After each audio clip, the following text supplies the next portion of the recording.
In this section, we define a variable named HRMS equals to batches HRMS, or the root mean square height, and then we will print the value of it.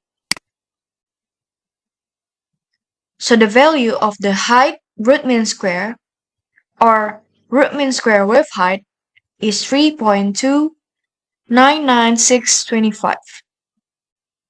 We'll calculate the HP. The HP is the wave height exceeded by a certain percentage, P% of the waves, is the statistical measure that indicates the threshold height surpassed by a specific fraction of wave events in a dataset. It provides insights into the upper range of wave heights experienced during a given percentage of wave conditions. Here, we define a variable named gauge HP, which batches gauge HP with the value of 2%, or 0.02. Then we will print the value of HP. The value of HP is 6.5. The Scholling coefficient is a parameter used in coastal engineering and wave propagation studies to quantify the change in wave height as waves approach shallow water and undergo shoaling. It represents the ratio of the wave height in deep water to the wave height in shallow water.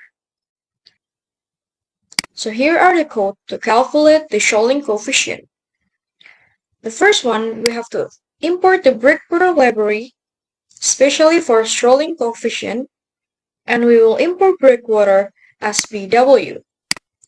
And here are a couple of variables that we define. Name H equal to 15 as water depth in meter, T equal to 9.4, which the wave periods in second, H0 which equal to 4.4, equivalent deep water significant wave height in meter. Then, we calculate the coefficient, the Scholling coefficient Ks, which in Scholling coefficient, which use parameter H, T, H0. And then we will print the value of the Scholling coefficient.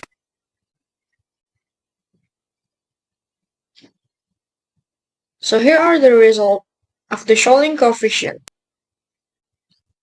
And then next, we have some optional functions. The first one is the offshore water depth at a distance of 5 times, HS. The offshore water depth at a distance of 5 times the significant wave height is a parameter commonly used in coastal and offshore engineering. It refers to the depth of water measured from the shoreline at a distance that is 5 times the height of the significant wave height in the wave spectrum. So here's the calculation and here's the result. Next, we have the uplift pressure. The uplift pressure, also known as upward or suction pressure, refers to the force exerted by water or soil acting in upward direction on a submerged or partially submerged object. We can plot the design here.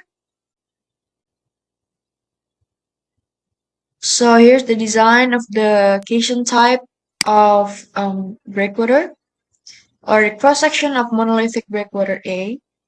And here's also the result of the dimensions and also the foundation dimensions, all the layer, and the computed DN50, the class, and the state.